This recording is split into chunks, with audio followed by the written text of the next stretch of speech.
আসসালামু আলাইকুম। আশা করি তোমরা ভালো আছো। তোমাদের দোয়া আল্লাহর রহমতে আমরাও ভালো আছি। আজকে আরেকটা ব্লগ নিয়ে আসলাম। এই যে দেখো, সকাল থেকেই শুরু করলাম ব্লগটা। মনে করো সোফার কাভারগুলো শুকা দেওয়া হয়েছিল, কাভারগুলো ধোয়া হয়েছিল, এখন শুকিয়ে গেছে। এই যে নিয়ে আসলাম। আর ছেলের বউ এই যে দেখো সোফার কাভারগুলো লাগিয়ে আবার উপর দিয়ে একটা কাপড় বিছিয়ে দিতেছে। আর এই যে এখন পর্দাগুলো আছে খুলবো, খুলে নিলাম। খুলে যে হুকগুলো মনে করো খুলে নিলাম, ছুটাইয়া তারপর দিয়ে দিব কালকে। আজকে ভিজিয়ে রাখবো, আল্লাহ তাহলে সকাল সকাল উঠে ধোয়া পরিষ্কার করে নেব। আর তোমার ভাইয়া দেখো রাত্রে আসার সময় কী কী নিয়ে আসলো, রসমালাই আর স্ট্রবেরি নিয়ে আসলো। আনার পরে এই যে দেওয়া হইতেছে, নাতিরে দেওয়া হইতেছে, আমরা খাবো পুরো একটু সকাল দিকে। আর রান্না করার জন্য কী কী নিলাম, পুঁই শাক, তারপর তোমার ভাইয়া কী নিয়ে আসছে এটা দেখো, কী বলে গো, চালু, তারপরে কাঁচামরিচ, এগুলো নিয়ে আসছে। আজকে রান্না করবো পুঁই শাক, কালকে যে শালগম নিয়ে আসছে পুরা শালগম দিয়ে ইলিশ মাছ আর করলা ভাজি। যে সবজিগুলো কেটে নিতেছে আমার হিপিন হ্যান। আর যে সকাল দিকে যে এখন সকালের নাস্তা পরোটা দিয়ে চা খাবো। আর তোমার ভাইয়া যে স্ট্রবেরি নিয়ে আসছে, আমার নাতি বলতেছে দাদুনি এগুলা কি, বলতেছে স্ট্রবেরি তুমি খাবা। একটা দিলাম, মানে টক টক লাগে তো খাইতে চায় না। এখন আমি নাস্তাটা করে নিব, পরোটা দিয়ে চা।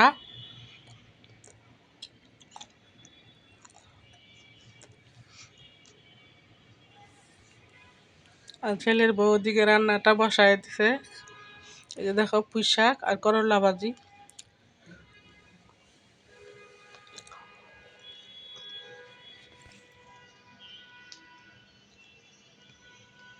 আর এই যে শালগম দিয়ে ইলিশ মাছ দিয়ে রান্না করব।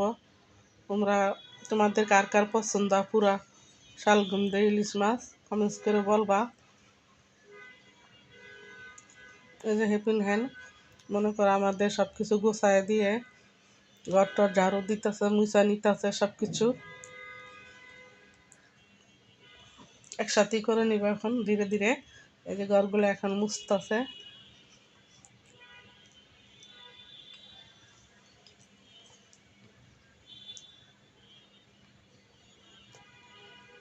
এই যে স্ট্রবেরি এখন ভর্তা বানাবো। স্ট্রবেরি ভর্তা পুরো কার কার পছন্দ, কে কে খেতে ভালোবাসো কমেন্টস করে বলবা। এই যে দেখো আমরা ভর্তাটা বানিয়ে নিতেছি। ছেলের বউকে বললাম আমার জন্য অল্প মরিচ দিয়ে ভর্তা বানাবে, আর তোমার পরে মরিচ মিলে খাও, আমার জন্য ঝাল দিও না। এখন ভর্তাটা আমরা খেয়ে নিব। আর এই যে আজকে আমার রান্নার প্রস্তুতি এগুলা, করলা ভাজি, পুঁই শাক, শালগম, আর কালকে যে বিচি তরকারি রান্না করা হয়েছিল রুই মাছ দিয়ে, এগুলা। আর সুপার কাভার এই যে মনে করো 2 ঘরেটা ধোয়া হয়েছে আর 2 ঘরেটা রয়ে গেছে পুরা। ওই 2 ঘরেটা দিয়ে পরিষ্কার করে মনে করো আয়রন করে আবার পরে টানাবো। আজকের মতো এই পর্যন্ত, আল্লাহ হাফেজ।